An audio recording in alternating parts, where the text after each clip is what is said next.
يا أيها الذين آمنوا لا تأكلوا أموالكم بينكم بالباطل إلا أن تكون تجارة عن تراض منكم ولا تقتلوا أنفسكم إن الله كان بكم رحيما ومن يفعل ذلك عدوانا وظلما فسوف نصليه نارا وَكَانَ ذَلِكَ عَلَى اللَّهِ يَسِيرًا۔ ان آیات کا ترجمہ یہ ہے، اے ایمان والو،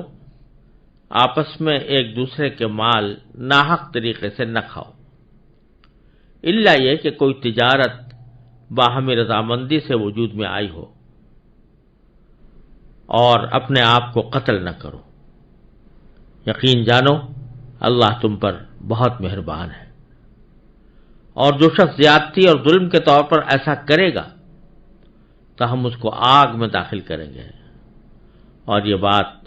اللہ کے لیے بالکل آسان ہے۔ جیسا کہ سورہ نساء کے شروع میں عرض کیا گیا تھا، اس سورت کا بیشتر حصہ مسلمان معاشرے کی اصلاح کے احکام پر مشتمل ہے، اور اصلاح معاشرہ کے لیے جو مختلف ضروری ہدایات ہیں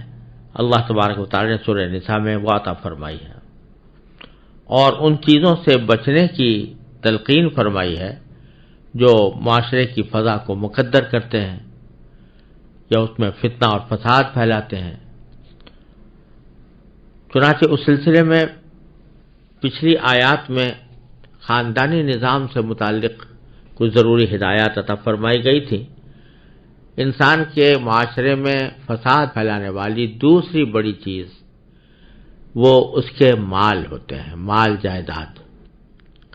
یعنی بسا اوقات معاشرے میں فساد پھیلتا ہے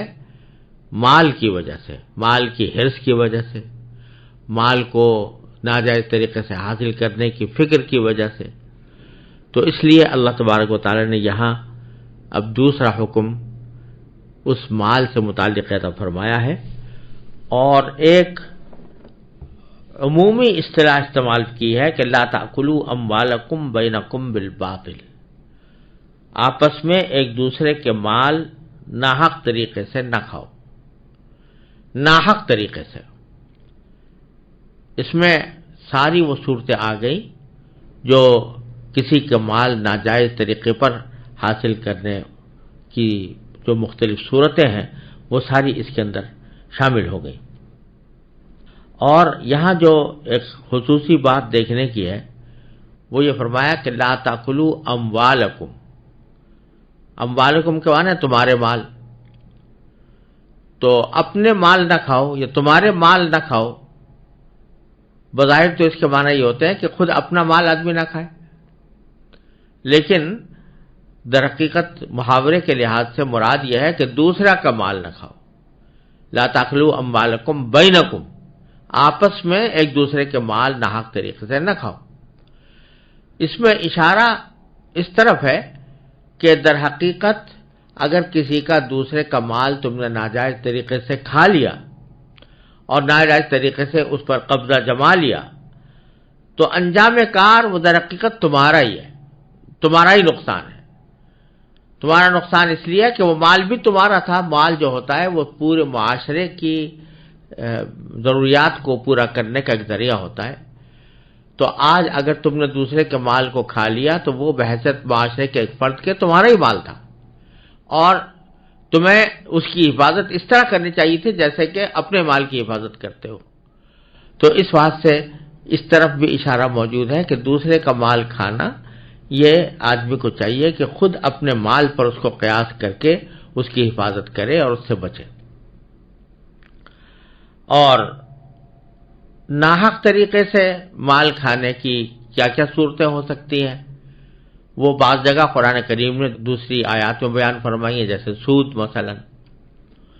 آگے مستقل احکام سورہ بقرہ میں گزر چکے ہیں اور آگے بھی آنے والے ہیں، اور بعض احکام خود رسول کریم سرور دو عالم صلی اللہ علیہ وسلم بیان فرمائے کہ فلاں فلاں طریقوں سے مال حاصل کرنا حرام ہے یا ناجائز ہے۔ تو ان سب سے ممانعت کی جا رہی ہے کہ اپنے آپس میں ایک دوسرے کے مال ناحق طریقے سے نہ کھاؤ. اس میں چوری بھی داخل ہے، اس میں غصب بھی داخل ہے، زبردستی کر کے کسی کا مال چھین لینا بھی داخل ہے، اور ناجائز عقود یا ناجائز معاہدات، سود کا معاہدہ، قمار کا معاہدہ، یا ایسا معاہدہ جس میں کوئی ظلم ہو جو ایک فریق کا دوسرے فریق کے اوپر، وہ سب اس میں داخل ہے. البتہ فرمایا الا ان تکون تجارتا عن تراض منکم، الا کہ کوئی تجارت باہمی رضامندی سے وجود میں آئی ہو. یعنی دو شرطیں لگا دیں کسی کا مال حاصل کرنے کے لیے. ایک یہ کہ وہ تجارت کے ذریعے حاصل کیا گیا ہو، دوسرا یہ کہ وہ باہمی رضامندی سے حاصل کیا گیا ہو. نہ صرف تجارت کافی ہے، نہ صرف باہمی رضامندی کافی ہے، دونوں کا بیک وقت پایا جانا ضروری ہے. تجارت ہونا ضروری ہے، لہذا جو چیز تجارت نہیں وہ جائز نہیں، چاہے باہمی رضامندی سے کیوں نہ ہو. مثلا جوئے کا کھیل ہے، جوا کھیل رہے ہیں، دونوں باہمی رضامندی سے کھیل رہے ہیں، دونوں اس بات پر راضی ہیں کہ ہم یہ کھیلیں گے، جو جیتے گا اس کو ملے گا، جو ہارے گا وہ اس کو دینا پڑے گا. یہ ہار جیت کا جوئے کا کھیل آپس میں کھیلا جا رہا ہے،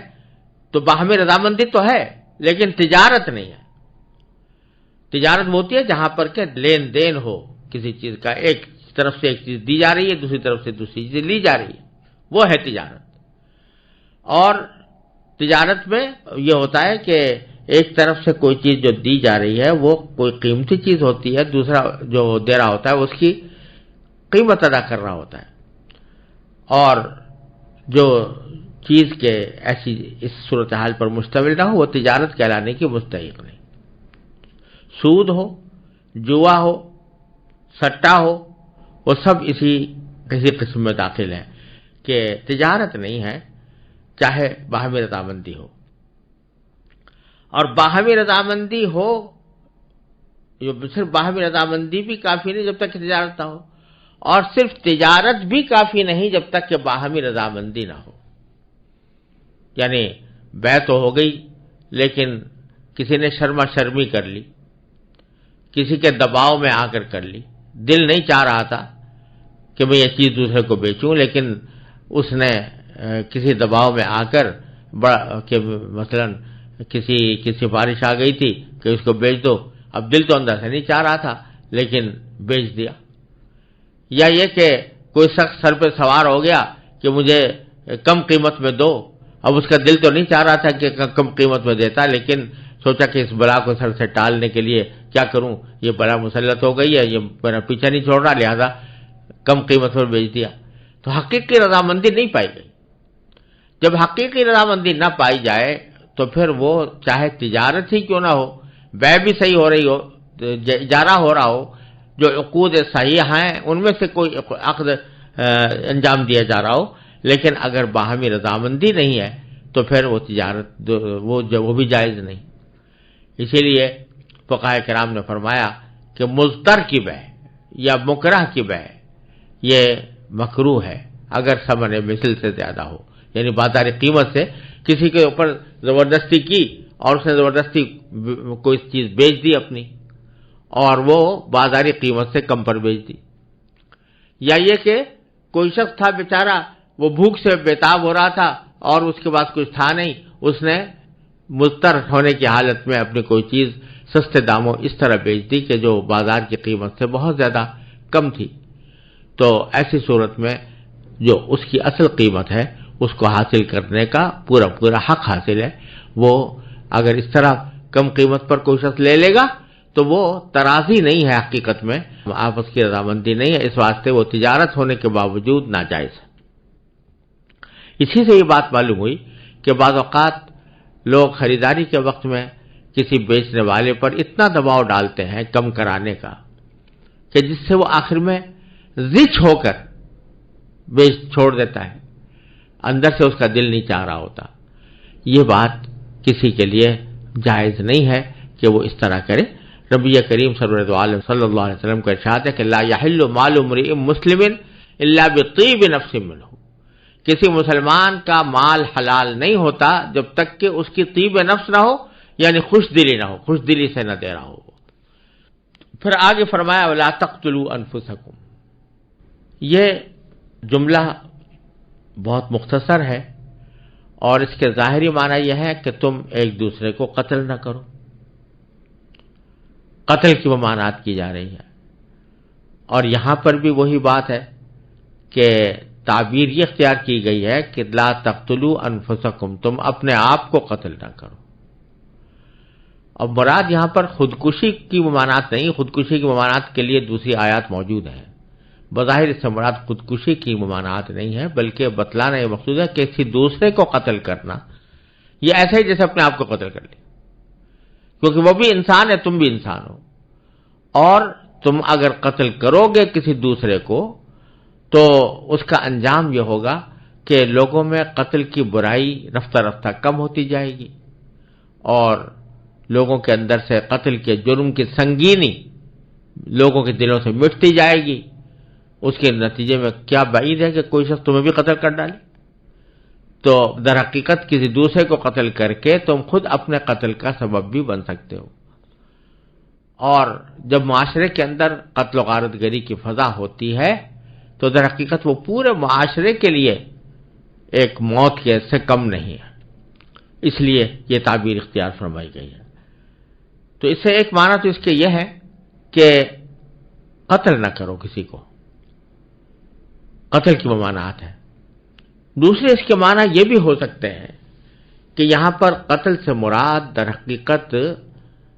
جسمانی قتل نہیں ہے، بلکہ روحانی قتل ہے، اور نتائج اور معیشت اور معاشرت کے لحاظ سے جو تباہی و بربادی پھیل سکتی ہے اس کو قتل سے تعبیر کیا گیا۔ یعنی یہ فرمایا گیا، گویا یہ فرمایا گیا کہ تم آپس میں ایک دوسرے کے مال ناحق طریقے سے نہ کھاؤ، اور صرف تجارت کے ذریعے مال حاصل کرو، وہ تجارت جو باہمی رضامندی سے ہوئی ہو۔ اس کے خلاف کوئی اور طریقہ اختیار کرو گے تو یہ بالآخر معاشرے کی تباہی پر منتج ہوگا۔ وہ در حقیقت ایسا کام کرنا خود اپنے آپ کو قتل کرنے کے مرادف ہے۔ مثلا جیسے سود ہے، اگر سود کا لین دین عام ہو جائے، پھیل جائے، تو اس کے نتائج بد صرف دو فریقوں پر تک کی حد تک محدود نہیں رہتے کہ انہوں نے دو آپس میں سود لیا یا دیا، بلکہ اس کے نتائج بد پورے معاشرے کو بھگتنے پڑتے ہیں۔ میں نے اپنی متعدد تالیفات میں سود سے معاشرے کے اندر جو فساد پھیلتا ہے اور خود معیشت کو جو نقصان پہنچتا ہے اس کی تفصیل بیان کی ہے، اور بہت سے ماہرین معاشیات اس بات کے قائل ہیں کہ سود کی وجہ سے معاشی عدم استحکام اور معاشی نقصانات کا ایک سیلاب ہے جو سود کی وجہ سے آتا ہے، اور اس کے نتیجے میں پورے معاشرے کو تباہی اور بربادی کا سامنا کرنا پڑتا ہے۔ تو عین ممکن ہے کہ یہاں اللہ تبارک و تعالیٰ نے لا تقتلوا انفسکم فرما کر ان تمام برے نتائج کی طرف انسان کو متوجہ فرمایا ہو۔ ان اللہ کان بکم رحیما، پھر فرمایا کہ اللہ تعالیٰ بے شک تمہارے اوپر بہت رحم کرنے والا ہے۔ تو ہم نے جو کچھ حکم تمہیں دیا ہے، چاہے وہ مال سے متعلق ہو یا نکاح سے متعلق ہو یا اولاد سے متعلق ہو، اس کا مقصد سوائے تم پر رحم کرنے کے کچھ اور نہیں۔ اللہ تعالیٰ چاہتے ہیں کہ تم پر رحم کر کے تمہیں صحیح راستے پر رکھیں تاکہ تمہاری دنیا و آخرت درست ہو۔ تو اس واسطے اللہ تعالیٰ کا ہر حکم اور ہر ہدایت وہ در حقیقت اللہ تعالیٰ کی رحمت پر مبنی ہے۔